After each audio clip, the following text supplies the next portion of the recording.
Gang, what's up? Welcome back to another edition here of Intuitive Angling. Thanks for taking a little time to watch the video, much appreciated. And today we're going to be talking about a subject that just does not hardly ever get talked about in bass fishing, and that's when you want to use 4-pound test line in bass fishing, because most people don't go that low, and I'm going to explain to you guys the situations where you'll really benefit a lot and get a lot more strikes if you go down to 4-pound tests. So real quick, before we just get started, just want to remind you guys a couple real quick things. If you hadn't had a chance to swing by and look at fishthemoment.com, our lake map breakdowns, I'd invite you guys to do so. We got lake map breakdowns all over the country. We do personal map breakdowns. If you want to learn more about a certain lake, or you got a lake that you fish a lot and you want to find some good spots on it, it's a great resource to do that. And also, please click on that View Products tab at the intro of the video. That's the products that I recommend, and the channel gets 20 cents every time you click on one of those products, so it's a good way to support the channel. Okay guys, let's talk about 4-pound test. To be honest with you guys, I had first learned about 4-pound test line from a guy named Billy Westmoreland. A lot of you old timers have heard about Billy Westmoreland, who he was. He was an old, he used to, well, he's won a couple of Bassmaster tournaments. He used to be a bass pro back in the 70s. Qualified for several classics. He's known as the smallmouth expert, like on Del Hollow Lake, a guide over there for years. Passed away. I think he's in the Fishing Hall of Fame, Bass Fishing Hall of Fame, but he was one that always talked a lot about using 4-pound test line. Obviously back then that was mono, and it sort of like went by the wayside. You didn't hear anything about it, and over the course of a lot of different years, people just stopped using 4-pound test line. Most people have got this mental limit in their mind where they don't go below 6-pound tests. They'll use 6, but they won't go down to 4.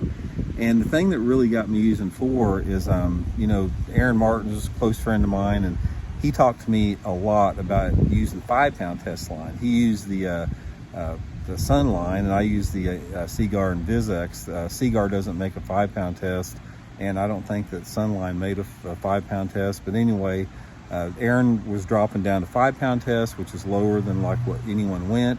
So I started using the 4-pound test Seaguar and Vizex line, and I noticed in specific situations that I got a lot more bites with it. So that's sort of what I wanted to talk about here today, about the situations to use 4-pound test line in.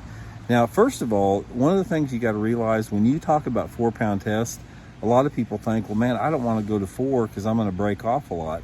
Guys, I've landed some really good sized fish on 4-pound test line. I mean, I landed a 20-pound gar one time on 4-pound test line. So you can land a big fish on 4-pound test if you know how to fight it and they don't get you hung up around something.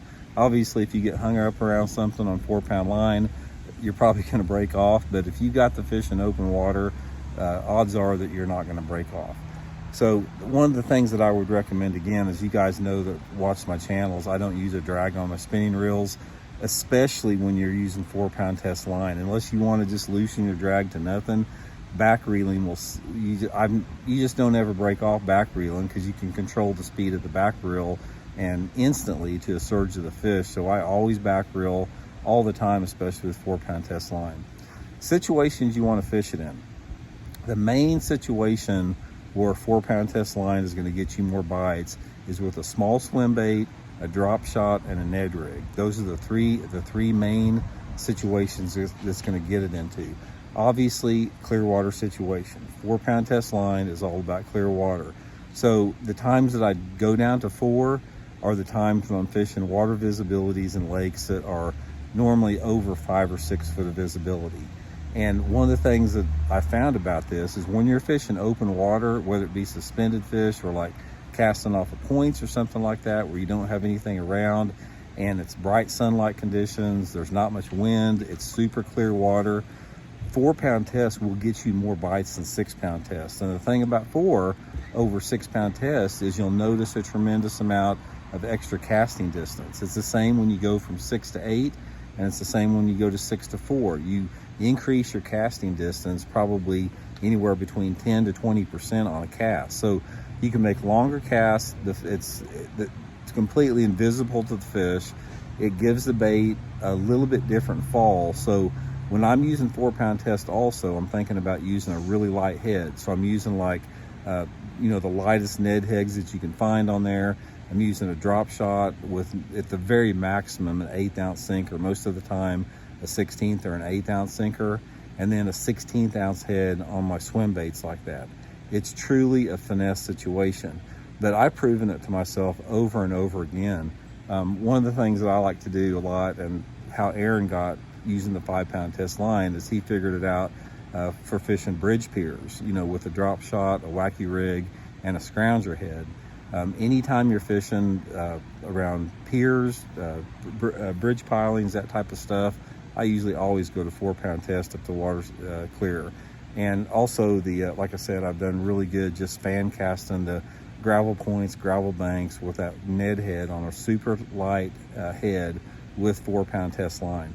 You would be amazed about how many more bites that you get on a light Ned head with 4-pound test over 6-pound test. I don't care if you're fishing for smallmouth up north or down south or whatever. It just makes a big difference.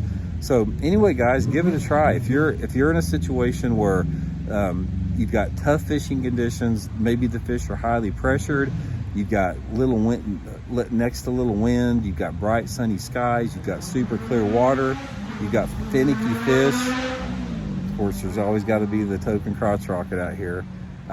Especially if you got like smallmouth and spotted bass, it's a big deal too. So give it a try. Don't be scared of 4-pound test line. Get it on there. Don't use any braid to fluorocarbon.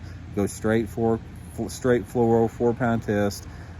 Back reel on them, and you're gonna get a lot more bites and get them in the boat with that. So hope it helps you guys catch a few more fish. I think it will. So we'll talk to you later.